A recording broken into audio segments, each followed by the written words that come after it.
Let's go raise the stakes. Let's go raise the stakes with JT and Kerry and JT. Let's go. Oh. Let's go. Let's go. Let's go. How was that, you guys? What a custom track for you guys. Like, we were off to a bang, man. We're raising the stakes on everything, the audio, the video, everything. It's so funny. I literally just created that with this AI program. I'm like, that's kind of cool. Let's go with it. So awesome. So Kerry here with Healing Humanity and JT from the Poco Moonshine family. What's good, everybody? hope everyone's doing well. This is our first ever Raise the Stakes podcast. We want to do something different. We want to do something fun. There's so many podcasts, live streams out there that just do carnivore questions and answers, and we want to have a little bit more fun, right, JT? Absolutely. Life's all about having fun. If you ain't having fun, what are you doing? Exactly. And I love the name. JT came up with the name Raise the Stakes. So we want to elevate the conversation. There's more on the line. You know, we're going to go all in like in a hand of poker. So Yes, we really are live, news and info. yeah. Oh, I don't even have the chat open here. So we are live. Absolutely. In today's episode, our first ever episode, I guess we'll do a couple little intros for folks that are new and they don't know your story, JT, or my story. We got some carnivore news. We got something I really want to talk about, JT, and that is you always call me a knucklehead. You're a deviant. And that sounds bad, right? What's your first impression? Well, I say deviant. You're like, geez. Yeah, It's actually, yeah, it's a very good thing. I've got a little clip I want to share. I touched on this a little bit in a video yesterday, and my good friend Stan, he was like, I really like the part about deviance. So we're going to get into that a little bit more in today's episode. We're going to hear JT's story, my story. We got a little bit of carnivore news, how to start carnivore, baby steps. We got people in the chat. The chat's just filling up. We got Primal Mike, Brett, who's your carnivore? So good maybe morning, everyone. Everybody put a good morning in the chat. Let's go. Wake up. Tell us where you're from. What's going on? So Where are you from? maybe we'll start out, JT. You want to give a little intro, tell a little bit about yourself, your background for those that aren't familiar? Yeah, absolutely. My name is JT. I'm from the Poco Moonshine family. I started carnivore about 200 and something days ago. I think about 200 and maybe 11 now. And it has totally, completely changed my life. I was always laying in the tub and my back hurt from an accident and my stomach hurt from IBS and I wasn't getting much sleep because I was paranoid to go to bed because I had sleep apnea. My sleep apnea literally almost killed me. So I went on the carnivore diet. I found it out through my buddy Kerry, and that 30 days was the most wild 30 days of my life because I felt better and better and better. And now I feel so good. I feel almost like an obligation to help share this carnivore diet information so other people can get on this diet and feel just as good as I do. So that's why I'm here right now, hanging with my buddy. Nice. Love it. I just want to add to JT's little bio there. JT is wise beyond his years. Tell us about your coach, JT? My coach is Bob Proctor. Rest in peace. He died a couple years ago, but he taught me so many beautiful things. I was just not a good person. I was just not thinking right. I had nothing going. I was just a damn mess, honestly, when I got to my coach. And I was so angry about everything. Like anything wouldn't go my way. I would just get so mad. And I attracted more of that stuff. And I just knew I wasn't making good decisions. And I went on YouTube and I typed in, how to get rid of anger. And I found this guy's video. And right underneath it was my coach's. So I clicked on his because I wasn't enjoying the one I was watching. And my coach was talking about vibrations and frequencies. And at first I was like, what is this dude talking about? But the more I listened to him, the more I started to understand that I was in a low vibration and I was attracting more low vibration, just bad stuff into my life. And you become what you think about also. So my coach told me I was just focusing too much on the negative things in life and I need to started to find the positive. He said any dumbbell can find what's wrong with every situation. He says the real winners find what's right in that situation, even if it's bad. because nothing's all bad, nothing's all good. That's why you've got the yin and the yang, the positive and the negative. Nothing's all positive, nothing's all negative. It's right in the middle. It's what we make out of it. So I've learned a lot from my coach, and I thank him. I know he's watching now. He's a spirit man. He can fly with his feet now. So God bless Bob. I know he's watching. I love that stuff. JT's awesome. You guys, if you haven't checked out his channel, there's a link in the description below. You might be watching from his channel, but if you're watching from mine, yeah, JT, I love it, man. One of the biggest things I tell my girls, I guess I'll give everyone a little background on myself real quick. I'm the father of triplets plus one. And one of the things I always, if you ask the girls right now, JT, they'd be like, all right, dad, shut up about it right now. I always tell them, your life is a result of the decisions you make. Every single, you can go this way, you can go that way, but your life is a result. They're like, we get it already. I say it all the time, but man. You have to keep saying it though. You have to, as a parent, especially. Right. But in order to make the best decisions, what do you need? Wisdom. You need wisdom. So like I said, JT, you're wise beyond your years. I really appreciate you, buddy. I know we joke around a lot, but JT's been there for me. I've called him up like, hey, I got this big thing coming up. And I always get solid advice and wisdom and encouraging words and things like that. So, and I'm honored when Kerry calls me up with something he needs help with. I'm like, cool, man. Like it's like a dream for me to coach people, and especially someone at a level that Kerry's at. It's a dream come true, man. He's a natural, man. You know, he's a elite performer, and he shows it every day. That's why he even comes up with this idea for the Healing Humanity diet, carnivore diet movie we're doing. Yes, man. That's all from being an elite performer, and that's going to lead to so many people's lives being changed with this documentary, right, bud? absolutely. And we're going to talk about that some more, how you're a deviant, I'm a deviant, and why that's a good thing, and how that's going to, because JT, when you say healing humanity, I was saying this the other day, I'm like how audacious is that? You're going to heal all of humanity? Like, what are you, crazy or something? But it's going to happen. The goal. It's going to happen. So we're going to stay tuned. There's my little hook. We're going to talk about that more in our episode today of Raise the Stakes. Quick background on myself. I've been carnivore for, I got to check my little day count, 305 days. 305 days. Wow. Mine was 212, Kerry, just to be specific. 212. 212. It's completely changed my life forever. I suffered from clinical depression and anxiety for most of my adult life. For about 10 years, I was on every medication you could imagine. That's been the biggest game changer for me. That's the reason I'm here talking to JT right now. That's the reason I'm wearing this shirt, Healing Humanity. That's the reason I'm doing a documentary called Healing Humanity, The Power of a Proper Human Diet. It's to help those hopeless people out there. I was so hopeless at one point in my life, and there's so many people out there right now, and it's so sad how bad the situation is right now. I had Dr. Georgia Eda on the channel. I said, how are we doing in terms of mental health? And she just looked at the camera and she said, it is grim. 40% of college students are suffering from depression.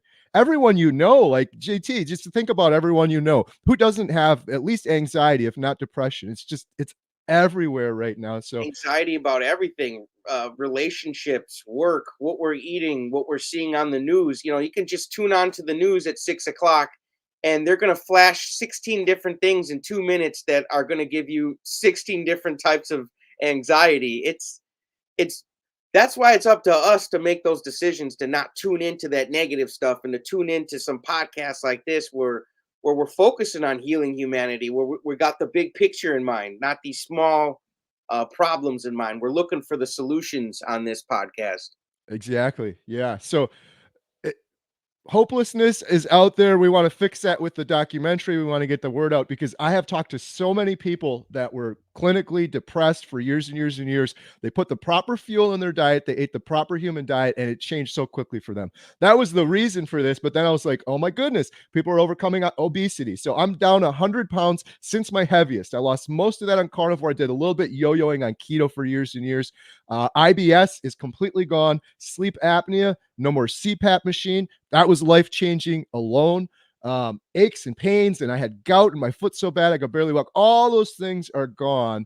And I've been going down the rabbit hole, and I've been so fortunate and blessed to interview some of these really smart doctors like Dr. Barry and Dr. Chafee, and shout out Dr. Tony Hampton. Like, these people are just amazing. And I'm learning more and more. Now I'm learning about the proper human diet and cancer. and how much more effective chemo is when you're eating the proper human diet. And it's just been incredible. So yeah, that's kind of my story, my background. Like I said, I'm the father of triplets plus one. My daughter Emma's doing the carnivore diet with me. The other girls have tested on and off. We're slowly getting over there, but I don't know what you're seeing, JT, but it's spreading like wildfire. I've said this before. My mom and stepdad are both carnivore. My younger sister, my older sister, both carnivore. My daughter Emma's carnivore. It's just, and then each of them, they're like their own little example. Now my mom is doing it. She's got people that her peers, they're coming, they're seeing what she's doing, and they're like, how are you so happy? Like your knee doesn't hurt anymore? Like what is going on? What are you doing? And they're starting to question it. Now she's a shining example, and it spreads. And I really think it's spreading like wildfire. It's just one of those things, people don't talk about it a lot.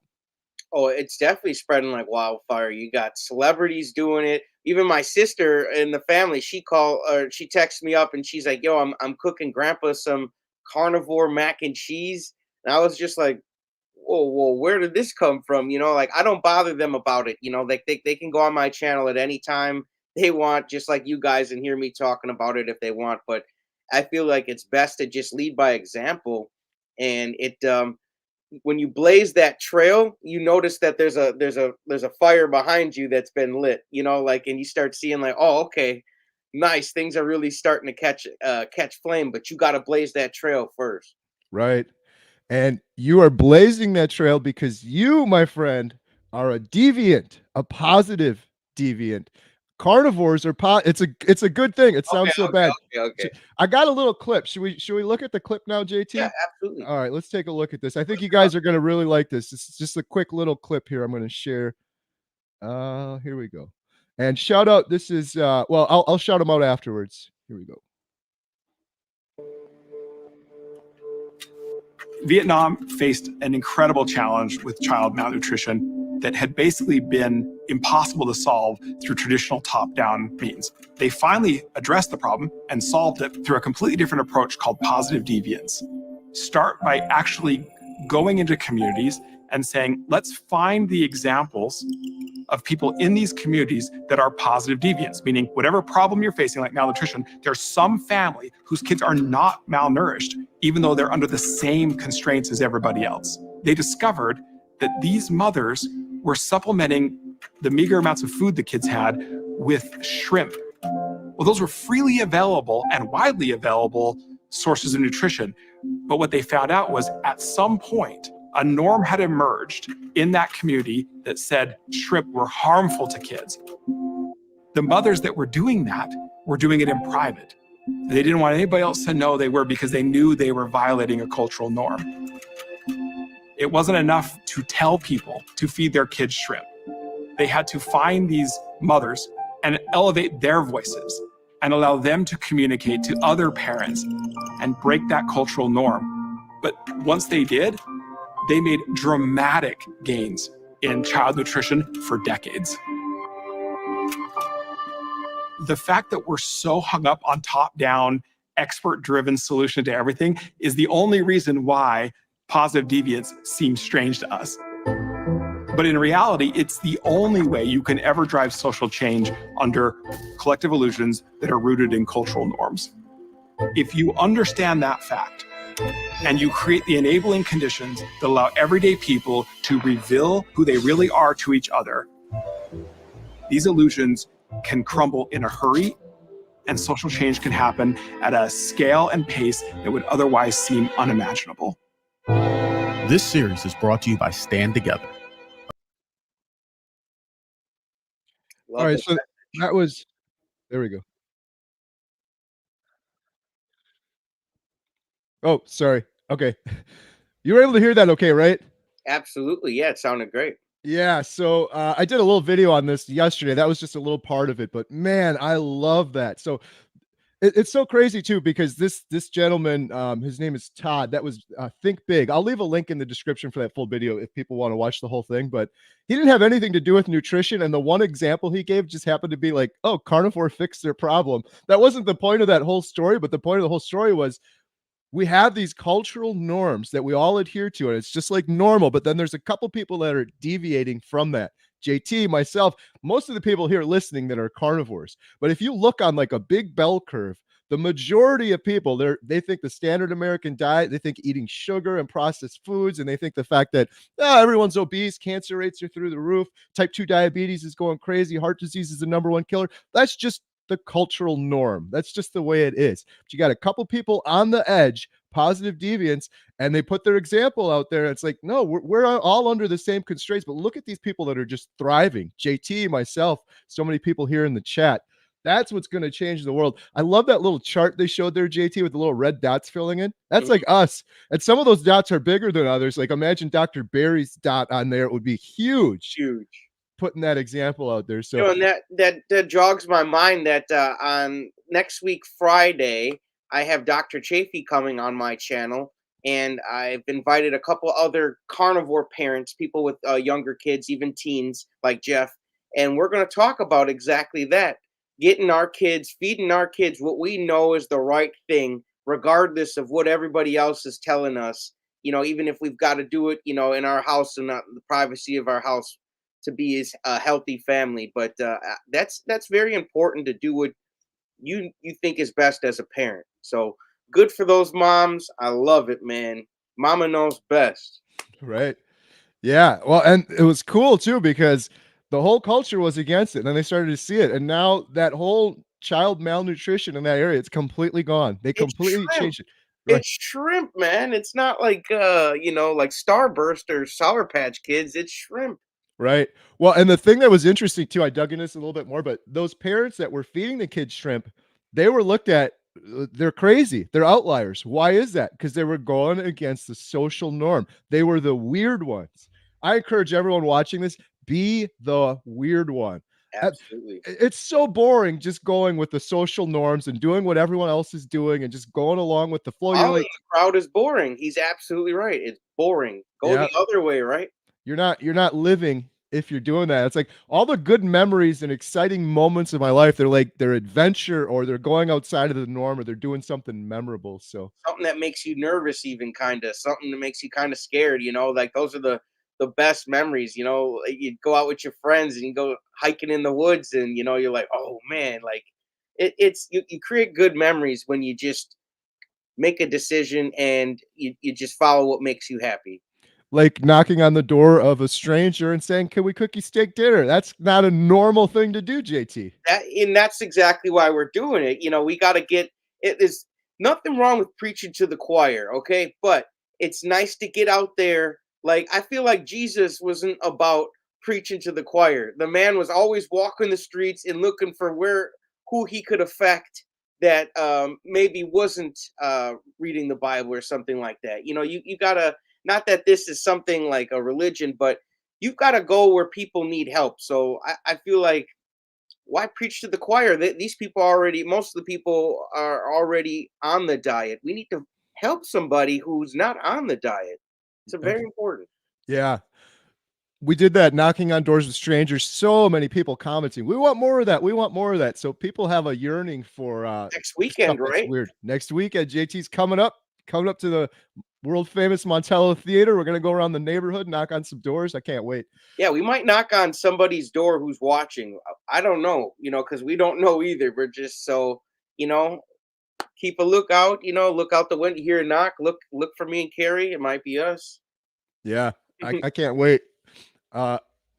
Hopefully we get, it's funny that I'm hoping for it, but I think we'll get some more rejections because we didn't get any last time. The first door, they just answered and we went from it, but it'll be fun too to get someone that is maybe considering this, or maybe they just started keto, or they're dipping their toes and they want to learn more. A lot of people out there like that. So we're going to get someone different every time. And I'm just excited to see who's the next person or family that we cook for. It's exciting.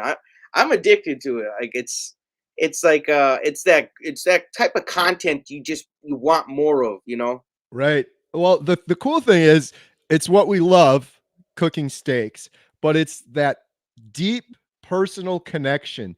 And I don't know about you, JT, but I'm having more deep personal connections as a carnivore now than I have my entire life, with no exaggeration whatsoever. And I was thinking about this more. I'm like, why are all carnivores so cool? And I used to say, well, it's because they're brave. You got to be kind of brave and crazy to be a carnivore, because you're told your whole life don't eat meat. So maybe that's it. But I think what it is this. I think I'm figuring stuff out here. Before I was carnivore, I was sick. I was impaired. It was almost like I was drunk. I was eating the wrong food, putting the wrong fuel in my body. So I had this brain fog. My brain fog was intense, but I also had fatigue. I was tired all the time. If you're brain fogged and fatigued, you're basically impaired. You're just doing the social norm that we talked about before. You're just gonna do the I'm speaking for myself. I would just do the bare minimum, whatever I could to get through. The reason social norms are there is because the brain takes so much energy to function. It's easier for the brain to just be like, I'll just go with the flow. Well, now JT, myself, these other carnivores, we have so much energy, right? Our brain has all the energy it needs. So we're out there looking to connect with other people and make connections and talk to other people. Whereas before, I'm not going to talk to that person. It's going to take a lot of energy to try to stir up a relationship, a conversation with someone. I'm going to sit here on my couch and watch TV. So I think that's a big part of it is we actually have the energy to behave like a proper human. And you want to be connected with other people. So yeah, knocking on doors with strangers is fun on multiple levels, but making new friends and connecting with people, there's nothing better than that. It's nothing better. It's nothing better. And going with the social norms, that's like living life in neutral. And when you do that, don't be surprised when you start going in reverse because you you ain't got the brakes on, you ain't got the gas on, and you might just start rolling backwards down the hill, Yeah. which is what happened to me, man. I was starting to go downhill fast following just staying in neutral there, following what everybody else was doing. Then when I decided to think for myself and actually put my foot on the gas, then we got up the hills. It was a journey that 30 days, but now I'm up over that, and now I'm just, man, it's like a cool ride down the ski slope. And this way going down is better when you see where you're going rather than going backwards. You know what I'm saying? Yeah. Yeah, 100%. It's life is so short to be it's I feel ashamed of myself for wasting it before, just coasting through in neutral like you said. Like I tell people this all the time, just blink your eyes. Everyone watching this right now, listening, close your eyes for a second, open them back up. God willing, you're 95 years old right now. It's going to go by that quickly. And I'm so thankful right now that as a carnivore without the brain fog and with the energy and the motivation, I'm living in the moment. I'm enjoying the moment. Whereas before I was impaired and I was thinking about the past or worrying about the future. I wasn't ever living in the moment. So That's one of the things I hear a lot from carnivores is like, well, I started this so late. It's like, hey, I always say better late than never. And there are people who literally have passed away and they never got a chance to try the diet because it was just absolutely too late for them. So I feel like, hindsight's always going to be 2020. You can always look back and see things way more clearly than when you look forward. But we shouldn't beat ourselves up for that. Just be glad that we're here. We're on the diet. We're taking advantage of the rest of the time that we do have. yep. Yeah. So JT, you were talking earlier about preaching to the choir and how it's important to get the word out to new people. I think that was kind of one of the themes of our first episode one here of Raise the Stakes was talking about starting the carnivore diet, baby steps. Should we talk about that a little bit more? Absolutely. Yeah, and there's a ton of people in the chat. We really appreciate it. You guys got any questions or comments or discussions? Anything you want to see us do or talk about? Let's do it. I guess maybe QQ in front of it. It makes it a lot easier for us to read through and see the questions. yeah. So carnivore baby steps. Here's one piece of advice. I actually gave this to my dad recently. My dad's like, I'm never gonna. He's basically like, I don't think I'll ever do carnivore. He'll come around eventually, maybe. But in terms of baby steps, one of the things I was telling him was, I'm like, just try a little bit. Like for example, he was eating toast with margarine and jelly. What are you doing? And he was highly inflamed, like so much inflammation. I'm like, you're eating like a cocktail of foods that are going to inflame you and make you feel horrible. And they're going to cause all sorts of inflammation. You got sugar and you got seed oils. You got the bread. There's gluten, there's wheat, there's so much bad stuff. And I'm like, just baby step. Stop the toast and jelly, have some scrambled eggs and bacon. You're still going to do your other stuff throughout the day. If that's what you got to do for a baby step, that's a really good step in the right direction and making it getting you closer. So that would be one. I always tell people too, like if you're going to do carnivore, you know, some people just jump right into it.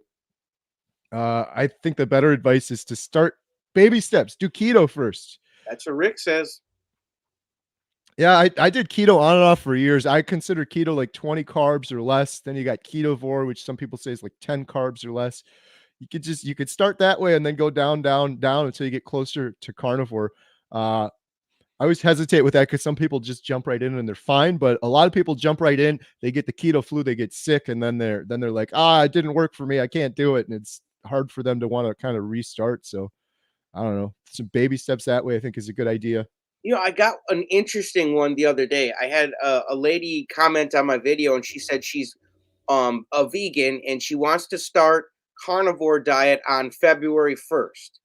But she says the problem she's having is that she doesn't like seeing the raw meat in the blood. And she said then she starts thinking about the animal dying and stuff like that. And she's like, any advice you have for me? And I told her, I said, that's actually very interesting issue you're having. I said, what I suggested to her is that maybe instead of you cooking your own food for your first week or two on the carnivore diet, maybe try to go to like Wendy's or something and just order the burger patties. That way, someone else handles the raw meat and the blood for you. And that way, you can start your diet on a positive note of, man, this meat is juicy, it's buttery, it's good. And then when you start getting that hunger for the meat, I think you'll be in a better position to start handling the meat yourself and cooking it yourself. Like, what do you guys think? Was that a good tip for someone who is trying to start carnivore, or what would you guys suggest that person? Yeah, good stuff. The only thing I would add to that too is work your way into it. Try eggs if you're a little squeamish with the meat.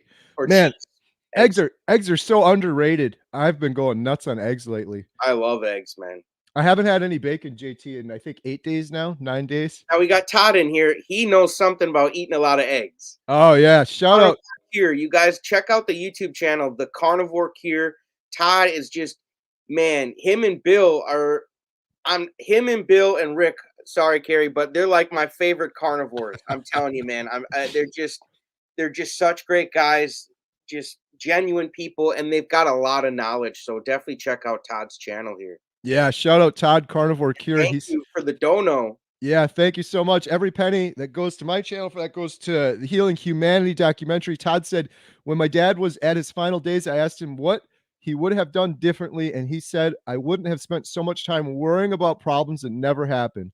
Live without fear and anxiety. Yeah, 100%. Yeah, you can worry all day. And then who knows? The Lord was like, well, it was never going to happen anyways. Why'd you waste 5-10 minutes worrying about that when you could have been hugging somebody and kissing them? So 5 to 10 years, JT. Yeah. No joke, man. The amount of anxiety I went through my whole life, and I knew it too when I was going through it. None of those things ever came to fruition.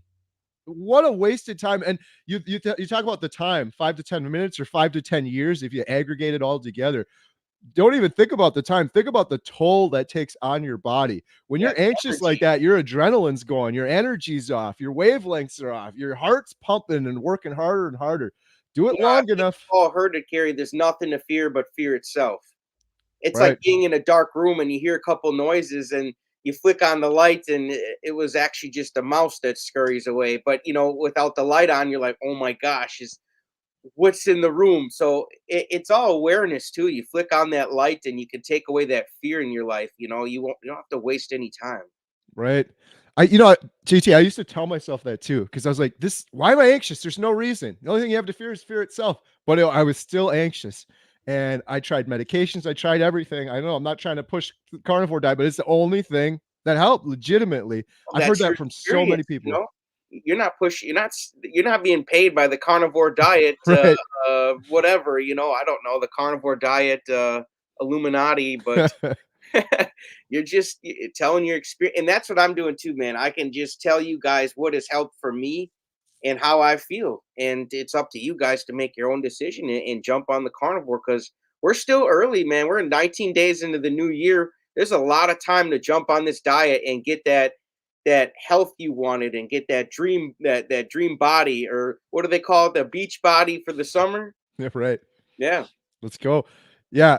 I just want to add too, JT, I totally agree with you. Some of my favorite carnivores, Bill, Todd. Todd is just awesome.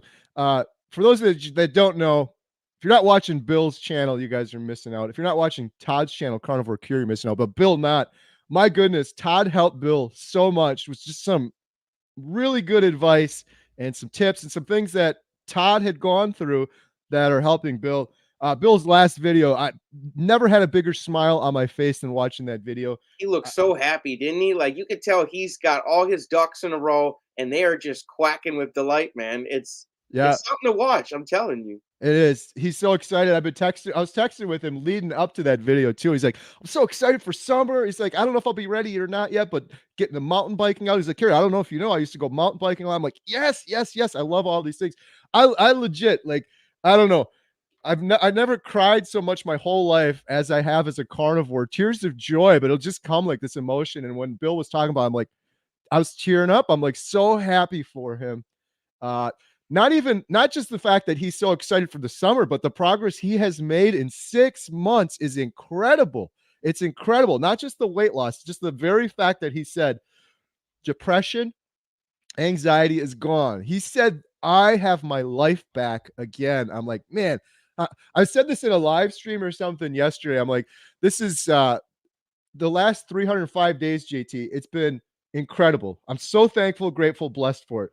But it's been a ton of work. Like I was looking back, I'm like, what did I think I've talked to like maybe 150 carnivore individual interviews, like 7 or 8 of these good doctors, several times with some of them. Traveled to Canada, Alaska, Canada again, the other side of Canada, Chicago, all these live streams, all this editing, everything. It's been a ton of work.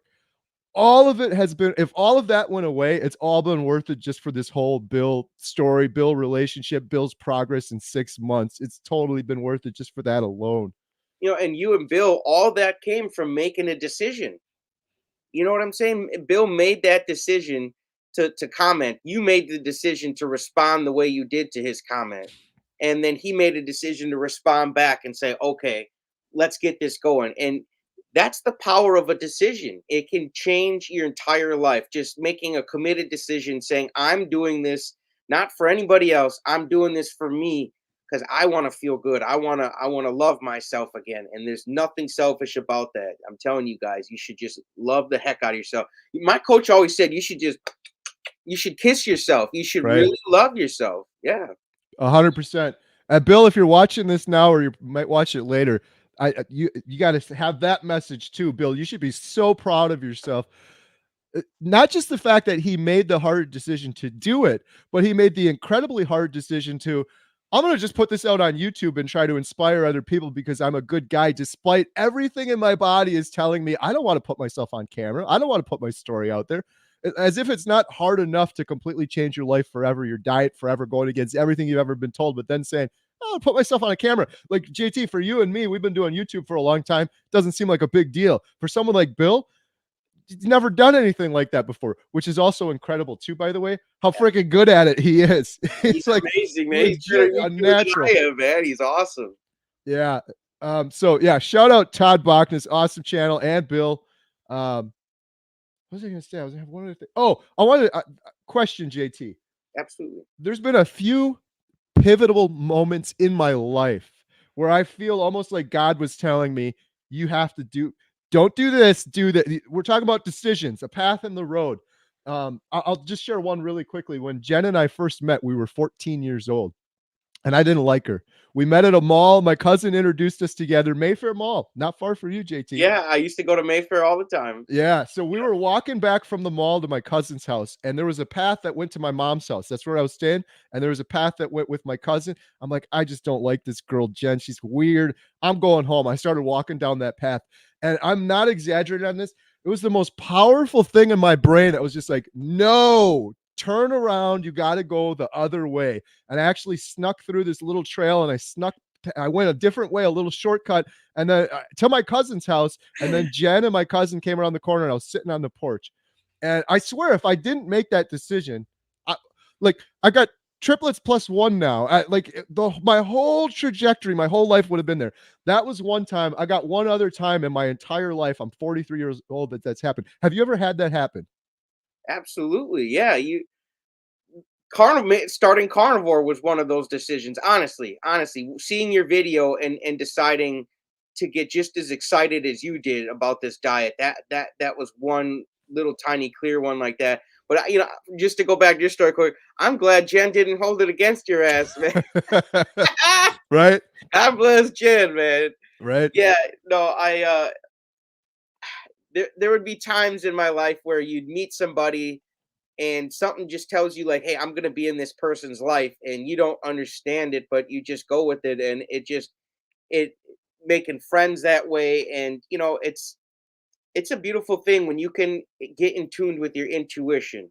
And we Yes. all have intuition. Now you hear they say, well, women have better intuition than men. My coach taught me that's just not true. We all have great intuition. It's just a matter of listening to it, listening to those little cues, and you got to be listening to pick up on them. Like if you're tuned out and not focused, you won't hear it anyways. But yeah, I've had those moments, honestly. And also too, you can also, like, one of my spiritual gifts is discerning of spirits. So I get that with people. Like I can pick up on their energy and be like, okay, I either do want to continue interacting with this person or I don't. And it's an internal thing, and you just gotta keep sharpening that blade. Yeah, I love that. I didn't really think about that. We were talking so much about how important decisions are. Your life is a result of the decisions you make. Wisdom can guide those, but also intuition. Uh, Yeah, you gotta intuition is like when you pray, that's you talking to God. Intuition is when God speaks back to you.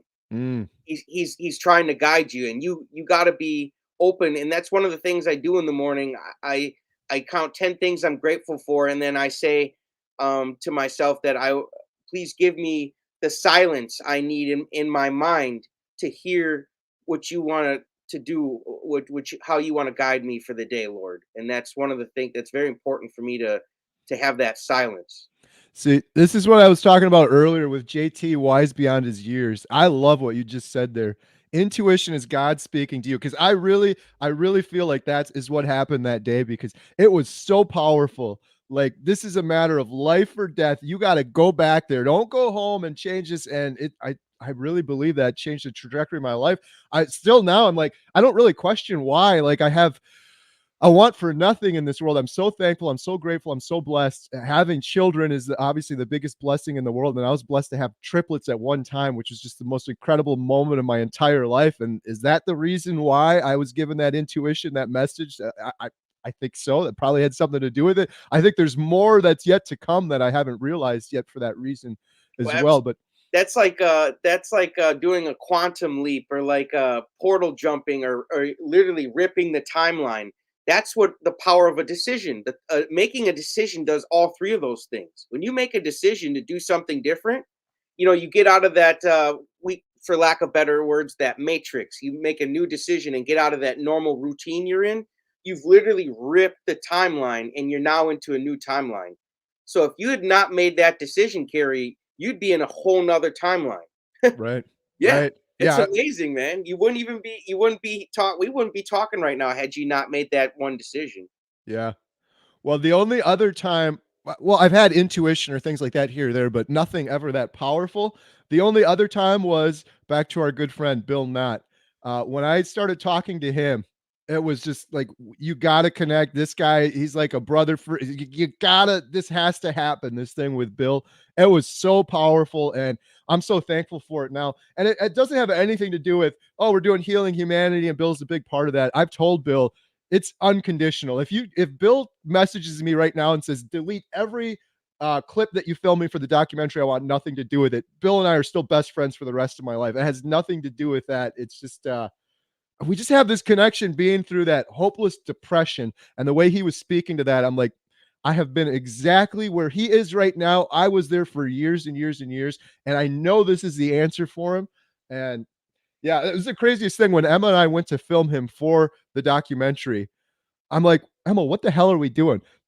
This is some dude off the internet. 3 weeks ago was the first time I even heard the name Bill or anything, and now we're traveling across the globe in a plane. We were driving to his house 2 hours in the car. I'm like, I don't know. This is a good. What kind of parent am I bringing my daughter to a stranger's house? We don't even know what we're getting into here. He could just be a Oh, fraud or it something. was meant to be, man. It was meant to be, and that that magic that you were feeling, that's all captured on film now, and we're all gonna get to watch that magic and feel it for ourselves when this movie's done, man. I'm telling you, it's gonna be awesome.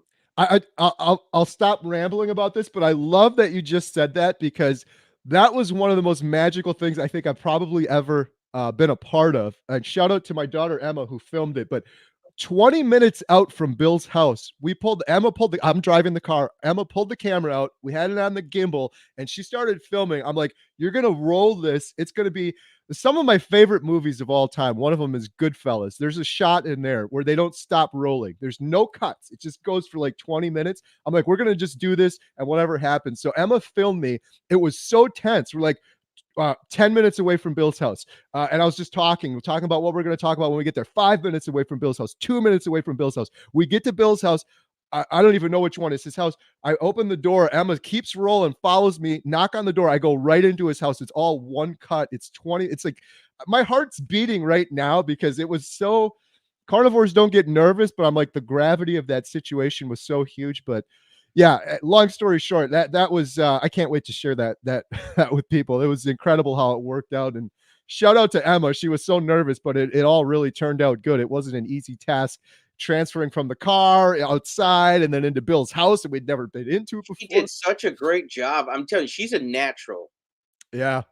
Like I was not doing that well when I was her age. I was out screwing off, man. I was definitely not filming a documentary, that's for sure. Right. Well, she filmed chatting with strangers, knocking on strangers' doors with us too. Afterwards, she's like, "Man, I wish I would have had the gimbal. I wish I would have had this." But hey, next Saturday, let's go. We got another round. Emma's And gonna next come with us. Saturday, Carnivore with Strangers. I cannot wait, man. I can't get enough of the content myself, so that's why I'd love to make some more, you know? Yeah, for sure. And we got some other ideas planned as well. Some other fun stuff we can get into. Ooh, Outside the box, right? Interesting, fun, absolutely. weird. Break Yeah, the you social gotta norm. feel like everybody just take those little boxes we got off our heads and then look around and be like, man, and start moving around, start doing stuff, you know? Start living. Right.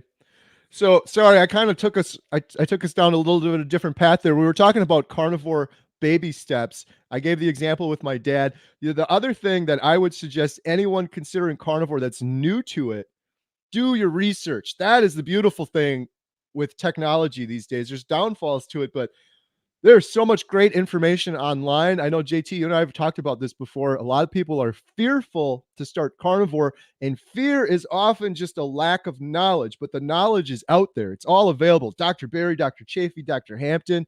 You're scared about, oh, what about heart disease? What about fiber? What about I'm going to get scurvy? All of those have been asked and answered. You just got to do your research, and then you're not scared anymore, and you can jump into it. So I always It's like encourage people turning to do on that. that light, like I said. You're like, oh, okay, there was nothing to be afraid of, you know. That's what awareness is. It turns on that light in our mind, and it helps us be a lot more confident when we make a move. Yes. Yep. Yeah. That is speaking of fearfulness and anxiety. That's one of my biggest things that I love as a carnivore. I don't know how it is for you, JT, but I interviewed Lauren yesterday. That video is going to go live Saturday. Lauren, I think she changed the name of her channel, but it was Farmer's Wife Carnivore Life. She was on the 24-hour live stream. She's from the UK. She's awesome. The most remarkable thing she said to me in the interview, and she said it twice, was, "I'm just fearless now. I'm living literally," and she's like, "I'm not bragging. It's just the truth. I feel that way too." And like, what a gift that is to live your life with no fear Yeah, she's whatsoever. healed. She's healed, man. And when you feel healed, like we do, man, you do feel fearless. You don't mind jumping on in front of the camera and telling people your experience because it's not a lie. It's not a made up story. You can speak with confidence, and that resonates with people because you've actually had that experience. Right. Yeah. So good for her. Yep. Heal your mind and the body will follow. Hmm. So JT, what you got some exciting stuff going on. We talked about the stranger knocking on doors with strangers. JT's coming up. We're gonna do that. Probably have some other videos around there. I've got a big mental health live stream with Dr. Georgia E, Dr. Tony Hampton, and Dr. Anthony Chafee, and my buddy JT is going to come on and share his testimonial. That is January 30th. It's not scheduled yet, but it'll be out soon. But what do you got going on? Don't you have a video coming up today? Well, let's see. No, not today. Next Friday. Next Friday, I've got Chafee coming on, and we're going to talk about kids on the carnivore diet and how important that is.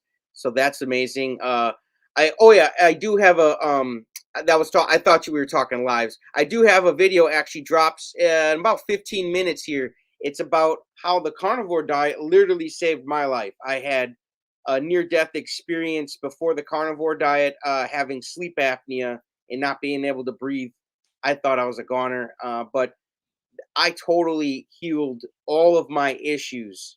Honestly, I believe within the first 30 days, they all went away. So, I mean, to me, they're healed then when they're non-existent. So that video is coming out whenever we're done with the stream. You guys can go over to my channel and check out my story on how the carnivore diet saved my life. It's a very meaningful video to me, and hopefully it can inspire somebody to save their own life, and like you said, to not waste that time, that window of time where we weren't treating ourselves right. Let's limit that window and get right on the diet. It's important. Love it. Yeah, that sounds like a great video. I'm looking forward to watching that one. Anyone that's watching from my channel, there's a link to JT's channel below. Make sure you're subscribed. We got 237 people on here right now. Let's go. Tomorrow, I have a live with the Carnivore brothers, Ashley and Rhett. Those two guys are awesome. I'm so fortunate. We did the Chicago meetup. I was able to meet them in person. They came all the way out, which was so nice. But they've got two incredible carnivore stories. I love Ashley's story too. His dad got back into his Boy Scout uniform. Yeah. I love that. I love that. I shared that on the 24-hour live stream. So looking forward to doing that one. Yeah. And then Sunday morning, I'm doing one with Dr. Chafee. It's going to be a lot of fun. 10 carnivore superpowers. I'm going to go to Chafee. I'll be like, these are like, it's crazy. Some things that people report on carnivore. What's the science behind some of these? You should ask him if carnivore diet has a kryptonite. Yeah. Oh, that's a good one. I mean, that's a superhero question right there, a superpower question.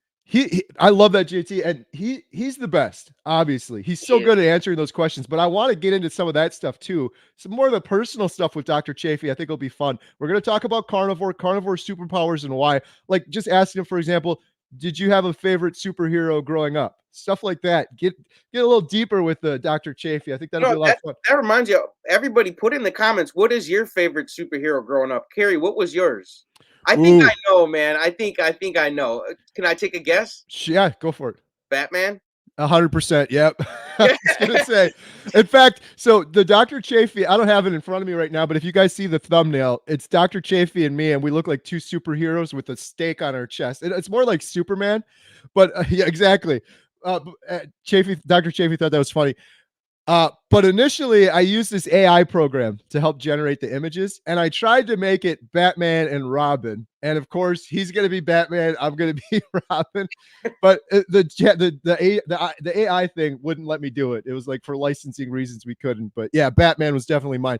I remember the original Batman with Michael Keaton. Oh, I love that one. It was so cool because the Batmobile had all the little gadgets and the stuff flying off. I was like, that car is so cool. Then they had some weird Batman movies, and then the Christopher Nolan one came out, which I really enjoyed those ones. But yeah, what about you, JT? Batman was my favorite too, honestly. It was the yellow logo. Remember the yellow with the black bat on it? Like that was. And I think my favorite one as a kid was the one where Arnold was Mr. Freeze. Oh, yeah. You remember that? I do. Yeah. That was a good one. I was like, as a kid, I was like, dang, Batman was just he had the suit, man. He had the attitude. He had the car, man. He had the action scenes. He had the villains who didn't like him. Yep. Batman was the best growing up. Yeah. And then the Christopher Nolan one that came out with Christian Bale. Oh man, that was so good. That first scene, the bank scene. Yeah, some good stuff. Hey, should we take some questions? Hey, we got a Daffy Duck. We got a Mighty Mouse. Another Mighty Mouse. There you go. Superman. Okay, I like seeing what's your Daffy. guys' I was gonna say what's Rick's Daffy Daffy Duck. Duck. I think. Love it. Oh, we got a Hulk. Yeah, there you go. Oh, there Hulk we go. is good. Yep, yep. Which is your favorite Hulk? That's the question. Right. The original Hulk was pretty buff, man. Hey, we got a new member, TNT. Thank you so much. Oh, that is TNT. That's dynamite, man. Scooby Dog became a YouTube member. Ellen, she's a new member. Let's go, Ellen. Thank you, Ellen. Look forward to meeting in person, cooking some steaks up. Anyone that becomes a member, every penny from that goes to Carnivore Diet Documentary. And every Thursday, 3 p.m. Central, we do a members-only live stream. And I'm also trying to do more members-only content, like when we go out and film Jeff DeProsperous or film for the documentary. We'll give you some behind-the-scenes stuff. Yeah. If you're Crystal, not a member, man, you're missing out on all that exclusive content. You can click on it, but it won't play unless you pay. Yep. Crystal Sugar asked, what time of day do you eat your first food or break your fast? What do you do, JT? I usually eat around 10 a.m., 11 a.m., something like that. I don't eat like right away when I wake up. I'm like one of these people that like, I don't know, like I need my car engine on for a while and it warmed up, the heater warmed up before I'm all ready to go and ready to eat. Other people can jump out of bed and just immediately go right towards the fridge, but I need a little bit. So I got to wake up, shower, and all that good stuff, and then usually by the time I'm rolling, I am very hungry. Yeah, about the same for what time is it now? Usually right around now, 11 a.m., something like that. Sometimes Jen will make me my new go-to. I'm not doing the bacon, so she'll make me a power bowl with no bacon, which is just scrambled eggs and ground beef. Here's my little trick. We were talking about starting carnivore. Some people, they don't like the texture consistency of ground beef. Crisp it up, put some butter in it. JT and I got Culver's out here in Wisconsin. They do the like smash butter burger and the edges get crispy. That's how I like my ground beef. Jen makes it so good. Mix it up, change the texture a little bit. So it's all about the edges at Culver's. Oh. Hey, I'm getting called out here. Beyond Citizens. Why didn't Kerry ever reply to my email? I did. Actually, I just double checked this, JT. So Citizens. 4 days ago, I sent you, I'll read it to you right now if you want. I said, you got this. My best tip is to understand your why. Set a goal and say, I'm doing this for 90 days. I sent you a long response, Beyond Citizen. Maybe recheck your inbox. I'll resend it right now. I got your pictures. You're sitting in the spam. Yeah, maybe it went in your spam folder. 10:04 a.m. Monday, January 15th, I emailed you back, and it was less than 24 hours after you emailed me. So check your spam folder. Maybe it went in there, buddy. Let's go, citizens. Let's go. Yeah, I hope you read it too, because I sent you a very long and thoughtful response. And if other people email me and I miss it, maybe send it again. I'm pretty good at not missing things, but please also understand, I get a ton of emails from people. Every single day, I get essays and essays of emails. Some people are going through stage 4 cancer, and so it's a lot to keep up with. But I try to answer all of them if I can. CJ Sanders, do you know why I'm plateauing around 216? Been here about 3 days, only losing maybe 0.1 a day. Plateaus. Me and my wife were just watching something where the person was explaining that plateaus are when your body, at least to this, at least to my knowledge, is when your body hits a prior weight level that it was at some point in your life, and then it feels comfortable at that level. You got to stick to to what you're doing, stick to the diet, and then eventually, like my wife was in a plateau for about a month. I was in a plateau for like 2 months, where the body just doesn't want to give you anything. It gets used to the carnivore diet. It likes whatever weight you're at, but you got to bust through that plateau. And it's probably just, like I said, a weight that you might have been at previously. I could be wrong, but just keep sticking to the diet. And I guarantee you're going to bust through that plateau like it's nothing. Yeah, 100%. I always tell people when you plateau, just try changing things up for a little bit. Try lion diet for a couple days, maybe do an intermittent fast, see if it, usually something like that will help. Throwing some more eggs. Man, I'm getting all sorts of, I'm getting yelled at. Life's Resurrection Project. Thought you were looking for people that cured cancer through fasting carnivore. We tagged you, so reach out. I subscribed to your channel and I left like 2 comments on your videos. So I'll definitely be in touch. But yeah, I appreciate what you're doing for sure. I did subscribe, and I think I left a pretty long comment Yeah, on and one if of your you'd videos. like to share your story on either mine or Carrie's story, especially mine, I've got Chatting with Carnivores. That's my other podcast. Just hit up Poco Moonshine Family at gmail.com, and I'd love to share your story, and then we can get you out there. Yeah, same. Homesteadhow@gmail.com. Marcy asks, do you think working on upper body exercise is more important than an aerobic exercise? I guess it all depends on what you're trying to achieve and what your goals are. Marcy, I would take out upper and just put out body exercise, because it's important to work the whole body, especially us fellas, man. It's easy. We get always working upper body, then we walk around with these chicken legs.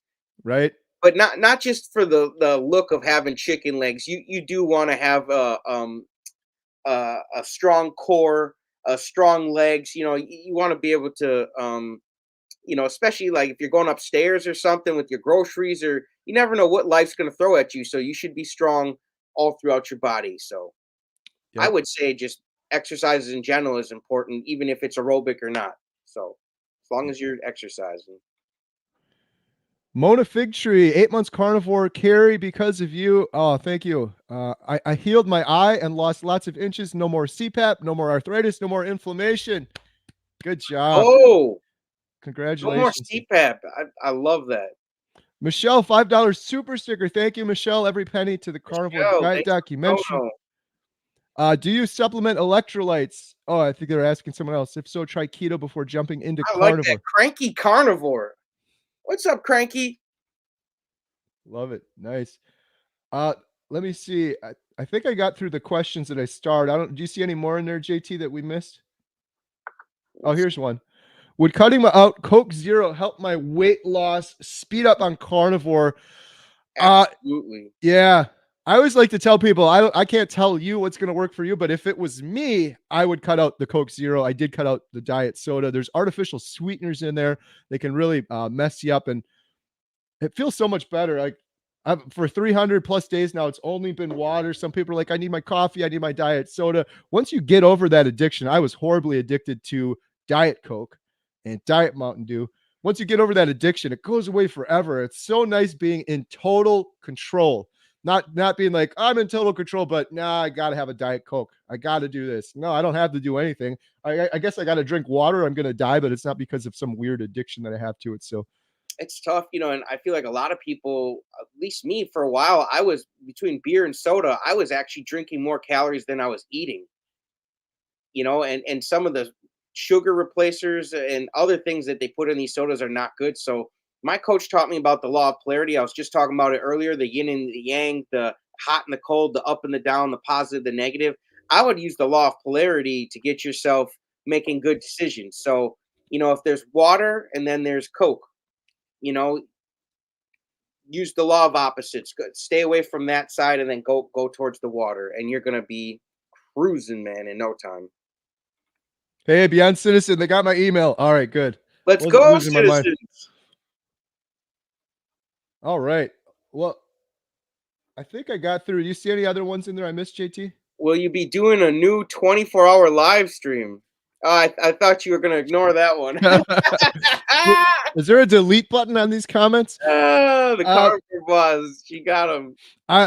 There isn't currently a plan, although, like I mentioned, we're doing the mental health depression one at the end of the month. It's going to be several hours long, but we don't have anything slated for another 24-hour. And that wasn't 24 hours, by the way. That was 27 hours that we did. Yeah, because I want to add that little. We just he kept going. Yeah. I'm so glad we did that though, because man, I look back on that, JT, and I'm like, what the heck were we thinking? It was epic, man. It was epic. Yeah. You don't want to look back at your life with regrets, and then because regrets will haunt you year after year, man. They'll keep flashing up like a ghost. We don't want to be haunted, man. We got to go for those big things and do them. That way we look back and be like, man, we could chuckle about it. Be like, yeah, that was fun. Right. Speaking of what we were talking about earlier, don't conform and be weird. Doing a 27-hour live stream is a pretty weird thing to do. So it's definitely memorable. Something I'll never forget my whole life for sure. Me too. And the impact it made too. It's we needed we need those funds for the documentary. So And Yeah. we got a lot of them that day, and we still continue to need funds, but that day definitely made a big dent in Uh, what we were trying to accomplish. 100%. Like that propelled us to then go on and film well, a bunch of people, but including was Maggie after that? I'm pretty sure she was. We filmed Maggie in Canada, and then we did Dr. Hampton in Chicago, which was crazy. Like we had an Airbnb where we basically set up a studio with 2 cinema grade cameras. Like it was nuts. And then Jeff to Prosper. So yeah, all of that was a result of the fundraising from the 24-hour live stream for sure. Yeah, I just Yeah. want to remind people like how special it is to be in this moment of time where you guys are aware of this project and we get to support it as it goes along, and you get to see the project, okay, now we're filming Bill, we're filming Dr. Hampton, Maggie, Jeff, like you get to see this thing like almost like a big behind the scenes thing. Like how many other movies do you get to be that hands on and get to help donate and to just push the movement? Like it's this is one of the, if not one of the most special things I've ever been involved in, honestly, besides the like getting married and the birth of my son. Like this is up there for me Yeah. because the impact this is going to make on the world, and life is like a blip on the map, man. We don't live long as humans. That's why my coach always says, like, this ain't a practice run. We get one shot at this thing. Every day you wake up, this is your one shot. This is your life. We got to get to it, man. And man, what better way to get to it than to make a carnivore diet movie and to just make a huge, just cannonball right on Netflix, just splash everybody with this. And they're going to be like, whoa. I'm telling you, and I can't wait to start seeing carnivore restaurants popping up, just carnivore options popping up all over the place. You're going to start seeing signs where they want carnivores wanted. It's not in a bad way, like we want the business, like butcher shops putting that in the window, like it's going to change, and I'm here for it. My gramps is 93, he's ketovore. Imagine all the changes he's seen in his 93 years. Imagine the change we're going to see once this drops. I can't wait. I can't wait. Right. Yeah. Well said. Get busy living or get busy dying. Either one's going to happen. So you better start make that decision to live life and not let life live you, Yep. Renee, thanks for the dono. Let's go. Thank you, Renee. Yeah, Rick said so many vegan propaganda movies already out there. That's one of the things I'm very proud of and looking forward to with this one is no propaganda, no bias. That one that just came out on Netflix. Even vegan proponents are watching that one and be like, oh my God, this was just sponsored by Beyond Meat. It was completely slanted. And the thing that's upsetting with that is I know so many people that go down that route with a good heart and good intentions, and they end up spending years just destroying their health. And it's hard to turn back from those things. It's very hard to do a documentary that doesn't have some sort of sponsorship or bias that way, but ours does it. This is crowd-funded. We're putting it together. This isn't sponsored by Kellogg's or a sugar company or Beyond Meat with some sort of agenda that we have to adhere to. The best projects that make the biggest impact, in my personal opinion, are the ones that are privately funded. Because as soon as you get these big dogs in there with their big money, they've got their big agendas, their big intentions that maybe we don't have share those same values and thoughts and intentions. So it's important to have this privately funded. That way this thing can have the proper intentions and make the biggest impact it can. And I have a quick question here since we're talking about the movie. My boy Rick is on the screen here. He's Rick, the 40-year carnivore. He says he does not watch movies. I'm very curious. Are you going to watch this movie, Rick? I'm curious. Let me know in the comments, Rick, because you say you don't watch movies. Are you going to watch this one? I hope so. Even if I got to buy you a Netflix subscription, bro, you're watching this thing. Awesome. What do you say? Oh, we'll see what Rick says. And we keep saying Netflix, like Netflix was initially, how can we reach the most people? That's on Netflix. There may be a way to reach even more people than that. One of the things we're exploring first is Angel Studios, which means the film will actually be in movie theaters first before it even goes to a streaming platform. So our goal is even bigger than initially. I know a lot of people get fired up about Netflix. whatever, like people are like, I don't agree with Netflix's politics or this or that. I probably agree with a lot of things you're saying in that regard. I don't care about any of that. My only goal is to reach millions of people. If that's It's on, about the platform and the reach that that platform has. Does yeah, that make sense, you guys? And Netflix is not going to change our hearts. They're not going to change our minds, our intentions. It's privately. That's why I said that's the importance of it being privately funded. That way, it's done our way as carnivores, as a community, as how we want this done, and we don't have these big dogs representing us in a way that we wouldn't want to be represented. I get, do watch documentaries when I can access them. Sucks as Super Size Me. Oh yeah, yeah, such as Super Size Me. Yeah, Super Size Me. That's like, man, that's one of the most popular food docs out there ever. oh, we got a vegan in the comments. Should we address this, JT? Yeah, sure. What's up? Let's You know, see. I ain't mad at no vegans. Half the I'm not people either. I have on my podcast are ex-vegans. So you pay someone else to murder animals that you swallow so you avoid guilt. No, I have no guilt. Honestly, I have no guilt, and it's not coming from like a conceited thing or anything. I didn't waste that animal. That animal helped me survive, and a lot of the side effects from being vegan or vegetarian, you know, with the pesticides, they're killing so many birds and they're killing so many insects and small animals like rabbits. Then you got the coyotes that eat the rabbits, and it's this kind of domino effect, you know. And I know vegans have great intentions, you know, to not hurt animals, and I love that. Like I've got dogs, I would never hurt them, eat them, whatever. But there are unfortunate side effects to the vegan way of life, you know, and and I'm not saying you guys intended to have those side effects happen, but you know, when you buy spinach and it gets shipped from Mexico all over the place, and you've got pollution, and then these half of these greens come packaged in plastic, and then the plastic goes in the earth.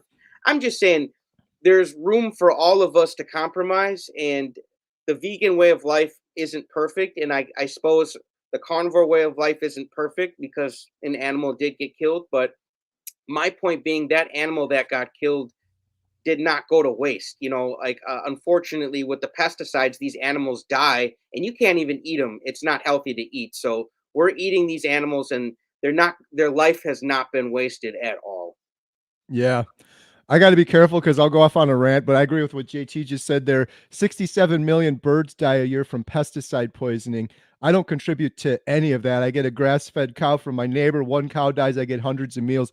I love the fact that vegans are compassionate. My daughter was vegan for 5 years because she was compassionate and she loves animals until she realized that the facts matter. It's not about the emotions. It's an emotional thing to say.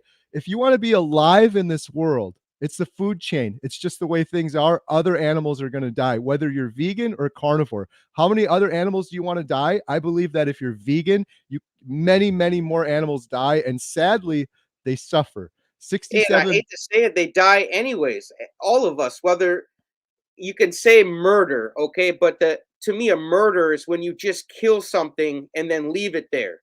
You know, you just killed it to kill it. So I think first of all, I just don't like that term murder because we're not murdering. Murder, like go watch a horror movie. Jason Voorhees isn't cooking these people up and chewing on, yeah, he's just murdering the people. You're just killing them and leave them. That's not what we do with the cow. That's not what we do with a pig or a chicken. When the animals life comes to an end, most of them have really good lives on the farm, and I heard one farmer say every day on the farm is a good day for those animals except for their last day. And it's not like you could say just because that's the last day that they're alive, but telling you it's not as bad as you think. Murder just means that you just killed it for no dang reason, and that's not what we're doing as carnivores. We're eating, we're surviving, and there's no murder about that. That's called hunting Yeah, and and surviving.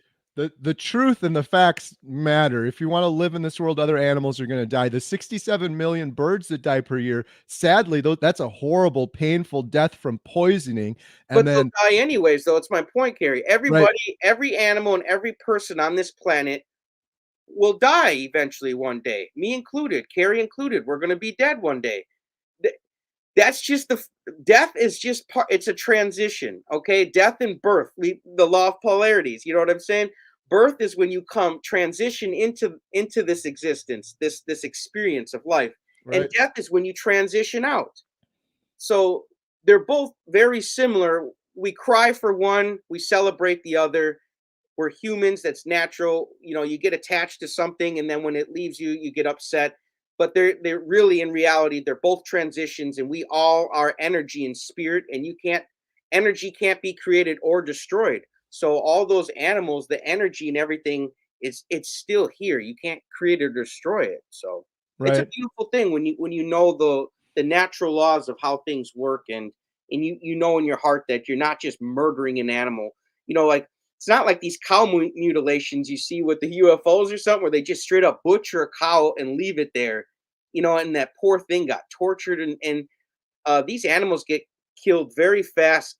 And maybe not all places. I understand that some of these big industrial places kind of treat animals a little sketchy, and that I don't support at all. But if you go to a local small grass-fed beef farm, I'm telling you, those animals live in great lives on a beautiful farm, and they have a blast, man. Like my local beef farm, you should see the cute little donkey that runs around with the horse. It's just such a great farm to be at. Like, go Yep. to a farm and visit it. I think might change your opinion as a vegan. Yeah. Shout out Who's Your Carnivore. We're compassionate carnivores, humanely harvest one cow. We eat hundreds of times. We honor our animals. Something has to die for any of us to eat wherever we are. I totally agree with that. And I guess we'll just leave it at that. But if you truly care for animals and you want the least amount of animals to die, yes, factory farming is horrible. I'm not supporting that. Go find a grass-fed cow that's raised naturally. You eat one cow, you get hundreds of meals versus what most vegans are doing, my daughter included, eating a salad with all these different vegetables. Countless animals are dying. So if you truly care about the animals, you can't make the argument that the compassionate carnivore diet, eating a grass-fed cow that had a natural life, died.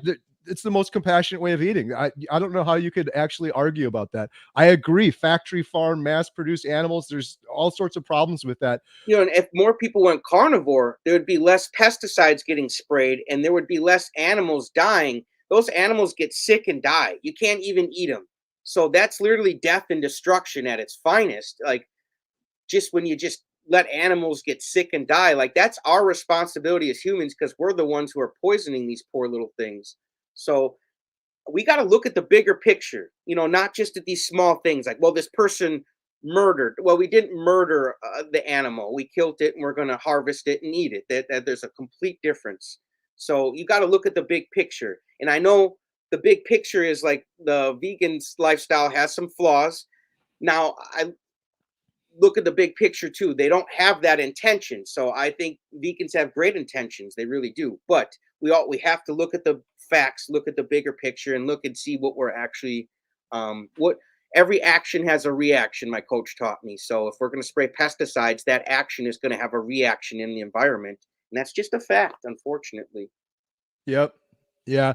I and I get kind of fired up and passionate about that because I've seen so many people that have a big heart and they're like, I'm going to go vegan, I'm going to eat plant, and then they suffer so bad. My daughter included, my wife. I've seen so many people go down that road. Like, how many carnivores do we have that were former vegans? It's incredible the number of those. So people They're do it because suffering, the animals suffer. It's a lot of suffering, man, on in that way of life. And to each his own.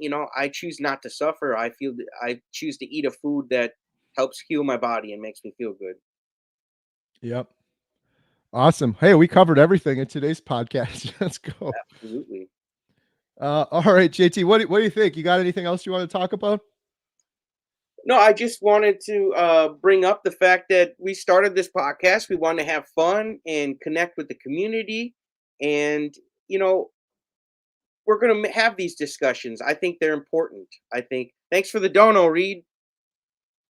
What the hell? 67 years old, 45 days carnivore challenge, down 31 pounds. Nice. Psoriasis 80% clear.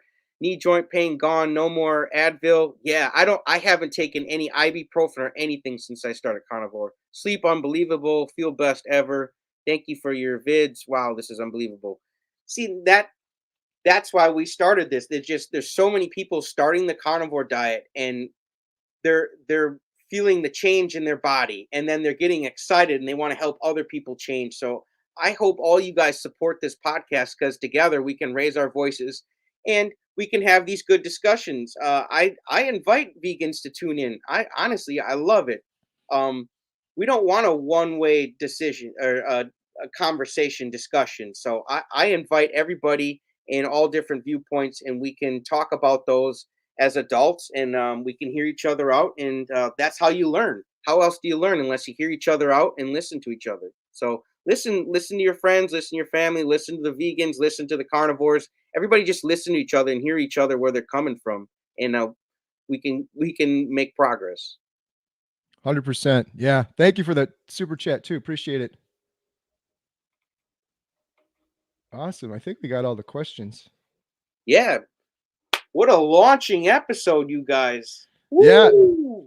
This was a lot of fun. Leave us some comments below if you want to see something else, something different. But what, we're going to do this every week, JT? Yeah, Fridays? every week. And just before we go, I would like to do a carnivore roll call. Where are you guys at? Where are you guys watching right now? I like to know where the audience is. I saw Tennessee.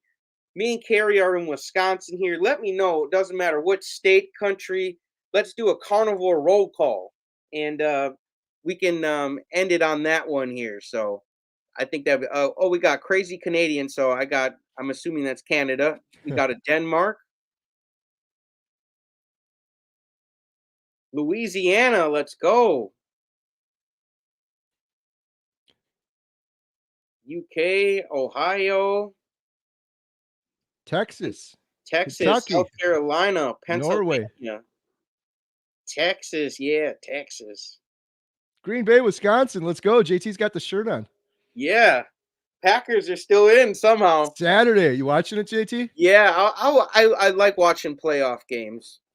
Ohio, man, we got carnivores all over. Australia, Louisville, Ontario, Norway.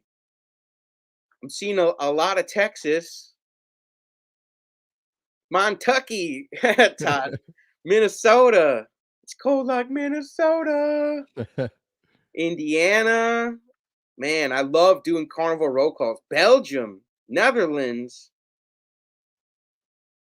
Yes, crazy Canadian carnivore. We are reading the comments. We love hanging out with you guys, man. We do not take having you guys here for granted, man. We want to give you guys something fun and positive and engaging and informative. That's our goals here. Ecuador, let's go. Florida. The other thing that I think is going to be fun with this JT Raise the Stakes podcast, we're going to try to do it every Friday, same time, so you guys can kind of expect it. Like, oh, it's Friday. We got those crazy knuckleheads, JT and Kerry. Let's go check it out again. So yeah, you don't need you don't need those other morning shows, man. I'm telling you, just tune in to us, and you're gonna have a fun time. Jeff, here's a question: can we mail you money for the movie? I don't do Google for money. shoot me an email. Yeah, I'll give you the details. homesteadhow@gmail.com. I appreciate it. Shout out my buddy Jeff Glaza from Wisconsin. Good friend of mine. Gave me a big thing of a liver the other day. I still got Jeff. I haven't had the liver yet. I'm a big baby. I haven't had liver my entire life. It's in the freezer though. I'm gonna break it out one of these days. Put JT, it in your meat grinder and grind it with the ground beef. JT's coming up next weekend. JT, let's go. You up for some liver? If you put it in ground beef. No, straight up. Let's go. Come on. My Gramps 93, man, and maybe that's why he's 93. He absolutely loves eating liver. So maybe that's a little tip for you guys. He's 93 on Ketovore and he loves eating liver. Jeff is a really cool carnivore. He's got a pond. He was showing me a video. He did like the Wim Hof cold plunge into the pond. I think he had to like hit it with a sledgehammer before jumping in. I met him playing pool, which I haven't really talked about too much, but that's one of my little sides. Do you ever play pool, JT? I was holding the pool table and someone smacked my finger with a cue ball. So that kind of turned me off from it. I was like, I'm all good, man. That's it. You're done? That was it, man. Otherwise, no, I never really played. I never hung out like the pool halls. That was like a different generation. Like by the time I was young, like it was mostly all like Nintendo. Yeah. And not too many not too much pool. But my parents, man, they were always in the pool hall and stuff. Yeah, there's a cool one not too far from here, and I met Jeff there, and he's an awesome pool player. And then it turns out he was there, and then someone else was like, they saw my video, and they told Jeff, and he's like, "Oh, I watched that dude. Oh, wait a minute, that dude's from here, Kerry. Oh, Kerry's played pool here before." And so now every now and then we'll connect at the pool place together. So it's pretty awesome. But It's awesome. I good do guy. got a question for everybody in the chat before we go. Do you think the aliens were really at the Miami Mall? Because everybody's talking about the Miami Mall aliens, like, and it's just going viral, man, everywhere, and it's crazy. You know, like there's always security cam footage from like a mall shooting, dash cam. You know, they'll have the dash cam, they'll have the police cams. There's no footage anywhere. I'm like, I don't know, man. That's suspect. They said no, nah. With all the Man. cameras out there, come on, someone's No got aliens. Okay, so you know, and I always wonder too. Like you always hear about the aliens sucking up the cows off the farms. I wonder if they're carnivores, like from the future. Like That should be that's our next episode, JT, next Friday. carnivores from the Our future. aliens carnivores. Hey, there you go. Yes, honestly, man, I don't know. Whatever. I like to have fun with it, you guys, and I'm glad you guys are here. Aliens might be on the menu. Hey, we might be on the menu. There's actually a movie called To Serve Man, and it doesn't mean to help us. It meant actually to serve us up for dinner. Awesome. Well, hey, this has been a whole bunch of fun. Next Friday, Raise the Stakes. We'll do another episode. Leave us some comments. But right now, JT's got a video, right? Go check out JT's channel. It dropped at 11. You guys go over and check out my channel. It's a very important video to me, man. It's about how the carnivore diet literally saved my life, man. And I've mentioned my buddy Kerry in it. So Kerry, thank you for sharing your story, buddy, because it helped me get my life back, man. And I'm forever in your debt, man. Appreciate you. Well, I'm glad it worked out because now we got to meet, and now I got a new knucklehead friend to hang out with. So Providence for sure. Appreciate it. Absolutely. It's beautiful. And thank you guys for coming and supporting me and Kerry's podcast. This is episode number 1. Vegan and carnivore, you guys have been awesome today. This is fun, and I love you guys, man. It's an honor to be here talking to you guys and entertaining you. So love you guys. Thank you. Love you guys. Thank you so much. Have a good day. Bye.